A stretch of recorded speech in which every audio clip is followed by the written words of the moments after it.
Bahujan Samaj party की प्रमुख उत्तर प्रदेश की 4 बार मुख्यमंत्री रह चुकी व पूर्व सांसद बहन कुमारी मायावती जी पर भाजपा के एक नेता राजेश चौधरी जो विधायक हैं, उन्होंने कहा कि जब वो मुख्यमंत्री थी तो सबसे ज़्यादा भ्रष्ट थी। ऐसा कहने वाले भाजपा विधायक राजेश चौधरी के बयान पर अखिलेश यादव ने जैसे ही विरोध दर्ज कराई थी, आपत्ति दर्ज कराई थी, उसके बाद बसपा सुप्रीमो मायावती ने सपा प्रमुख अखिलेश यादव जी का आभार व्यक्त किया था। उन्होंने कहा था कि उन्होंने हमारी ईमानदारी को माना है, इसके लिए आभार। जो उसके जवाब में सपा प्रमुख अखिलेश यादव ने कहा कि लगता है एकजुटता सुनहरा इतिहास लिखेगी। अखिलेश यादव ने मायावती के आभार पर ऐसे कहा, धन्यवाद। बसपा प्रमुख मायावती के आभार का जवाब सोमवार को अखिलेश यादव ने धन्यवाद के साथ दिया है। इसके साथ ही यह भी कहा कि भाजपा कहीं भी किसी को भी किसी के साथ आने नहीं देना चाहती है। यूपी की राजनीति में ऐसा लगता है कि अखिलेश यादव की समाजवादी पार्टी और मायावती की बहुजन समाज पार्टी के बीच 2019 लोकसभा चुनाव के बाद आपस में जो गिले शिकवे थे उनको दूर होते देखा जा रहा है। उनके बीच जो गलतफहमियां थी, जो मनमुटाव थे, जो जमी हुई बर्फ थी, पिघल सी रही है। मायावती को यूपी के सबसे भ्रष्ट मुख्यमंत्री बताने वाले भाजपा विधायक राजेश चौधरी के बयान पर अखिलेश यादव ने जैसे ही आपत्ति दर्ज कराई, विरोध दर्ज कराया, मायावती जी की तरफ से सपा प्रमुख का आभार जताया गया था। इस आभार का जवाब सोमवार को अखिलेश यादव ने धन्यवाद के साथ दिया है। इसके साथ यह भी कहा कि भाजपा कहीं भी किसी को भी किसी के साथ आने नहीं देना चाहती है। अखिलेश यादव ने यह भी कहा कि बसपा प्रमुख मायावती ने आभार व्यक्त किया है तो हम धन्यवाद देना चाहते हैं। यह भी कहा कि राजनीतिक हालात ऐसे हैं कि कोई धन्यवाद भी स्वीकार नहीं करेगा। इसमें भी हमें भाजपाई की कोई चाल लगती है। लखनऊ में पत्रकारों से बात करते हुए अखिलेश यादव ने भाजपा पर निशाना साधा और कहा कि राजनीतिक रूप से भी और सामाजिक तौर पर भी हजारों साल से पीडीए यानी पिछड़े दलित अल्पसंख्यक परिवार ने इस तरह का व्यवहार देखा है। हमें उम्मीद है कि आज नहीं तो कल जिस तरह से जातिगत जनगणना के लिए सब पक्ष एक हो रहा है, वैसे ही ओल्ड पेंशन स्कीम के लिए भी सब लोग एक साथ हो जाएंगे। भाजपा जल्द ही यू टर्न वाली पार्टी बनने वाली है। राजनीति का चक्र आज वहां पहुंच गया है कि हर दल जाति जनगणना की बात कर रहा है। वह दिन भी आएगा जब भारतीय जनता पार्टी स्वीकार करेगी और जाति जनगणना के लिए आगे आएगी। अखिलेश ने सोशल मीडिया प्लेटफॉर्म एक्स पर बसपा सुप्रीमो मायावती के आभार पर यह भी लिखा कि सच तो यह है कि ये आभार उन लोगों का है जो पिछले 2 दिनों से अपने मान सम्मान की रक्षा के लिए सड़कों पर उतरकर अपना सक्रिय विरोध प्रदर्शन दर्शा रहे हैं। इस विरोध का मूल कारण है भाजपा के एक विधायक द्वारा शोषित वंचित समाज की एक सम्मानित भूतपूर्व महिला व पूर्व मुख्यमंत्री और सांसद का सरेआम किया गया अपमान।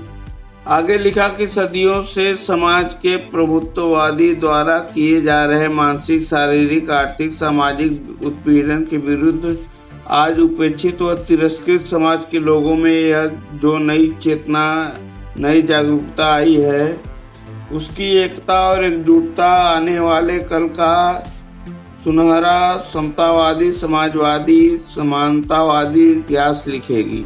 एक शुभ संकेत है। पीडीए यानी पिछड़ा दलित अल्पसंख्यक समाज अब प्रभुत्ववादी सत्ताधीशों के विभाजनकारी खेल को समझने लगा है, जानने लगा है, उसके प्रति जागरूक होने लगा है। चंद लोगों की मजबूरी का फायदा उठाकर ये विभाजनकारी विघटनकारी सत्ताधारी भले ही कुछ लोगों को हाथ पकड़कर कुछ भी कहने लिखने पर मजबूर कर लें, परंतु वो मन से वो मजबूर लोग भी हमारे साथ ही जुड़ जाएंगे, जुड़े हुए हैं, क्योंकि ऐसे मजबूर लोग भी जानते हैं कि ये प्रभुत्ववादी कभी उनके भले के बारे में सोच भी नहीं सकते हैं। सदियों से शोषित वंचित समाज के 99% लोग अब पीडीए यानी पिछड़े दलित अल्पसंख्यक में ही अपना सुनहरा भविष्य देख रहे हैं।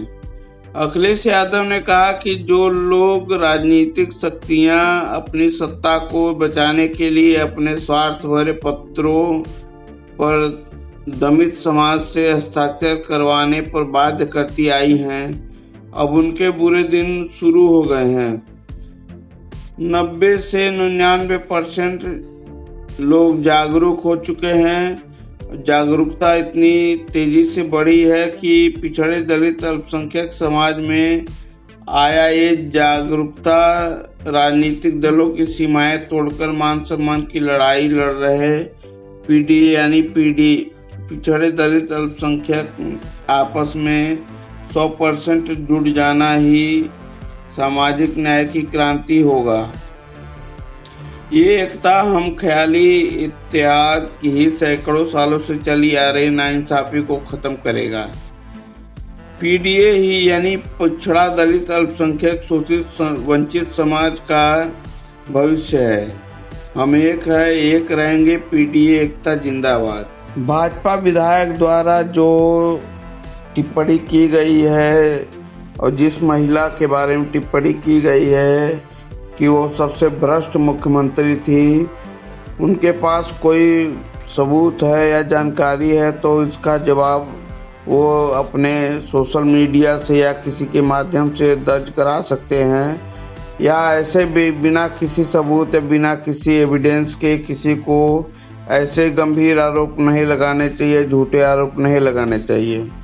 क्या आप भाजपा विधायक के इस गंदी टिप्पणी से, अभद्र टिप्पणी से, आपत्तिजनक टिप्पणी से किसी महिला मुख्यमंत्री जो कि दमित और शोषित वंचित समाज से आती हैं, ऐसे ही बोलकर निकल जाना, क्या यह उचित है? क्या ऐसे मुख्यमंत्री के ऊपर जो कभी भी भ्रष्टाचार के लिए उत्तरदायी नहीं रही हैं, उनके शासनकाल को आप भली भांति जानते हैं, पहचानते हैं और महसूस भी करते रहे होंगे। अखिलेश यादव के इस बयान पर आपकी क्या प्रतिक्रिया है? आपको भाजपा विधायक राजेश चौधरी के बारे में कुछ कहना हो तो आप उस पर भी प्रतिक्रिया दे सकते हैं। बहुजन समाज के लोग काफ़ी खफा हैं, उन्होंने राजेश चौधरी के पुतले फूके हैं और उनको जो है मानहानि का दावा भी किया है। केस भी FIR कर दी गई है, ऐसा माना जा रहा है। सोशल मीडिया पर उनके प्रति विरोध काफ़ी तेज़ी से दिख रहा है। सोशल मीडिया पे बहुजन समाज के समर्थक, बहुजन समाज पार्टी के समर्थक, उन्होंने कहा कि हम अपने नेता के प्रति कोई भी आपत्तिजनक टिप्पणी या कोई भी गलत टिप्पणी बर्दाश्त नहीं करेंगे। वही चंद्रशेखर आज़ाद नगीना सांसद ने कहा है कि हमारी नेता बहन जी हैं, वो हमारी आदर्श नेता हैं, उनके बारे में टिप्पणी करने वाले भाजपा नेता राजेश चौधरी को माफ़ी मांगनी चाहिए, अन्यथा वो मानसिक रूप से अगर विक्षिप्त हैं तो उनका इलाज होना चाहिए। और बहन कुमारी मायावती जी ने भी यही कहा था कि अगर वो मानसिक रूप से बीमार हैं तो उनको जो है इलाज कराना चाहिए, अगर नहीं तो ऐसे लोगों को भारतीय जनता पार्टी अपने पार्टी से निष्कासित करे। अगर निष्कासित या कोई कार्रवाई सख्त नहीं करती है तो ये मान लिया जाता है कि ये उस विधायक की नहीं, उस पूरी पार्टी की ये सहमति है इस टिप्पणी के बारे में। आप लोग की क्या प्रतिक्रिया है? इस प्रतिक्रिया पर आप लोग जो है अपने कमेंट हमारे कमेंट बॉक्स में ज़रूर लिखें। आपको यह वीडियो कैसा लगा ज़रूर बताएं। तब तक के लिए नमस्कार।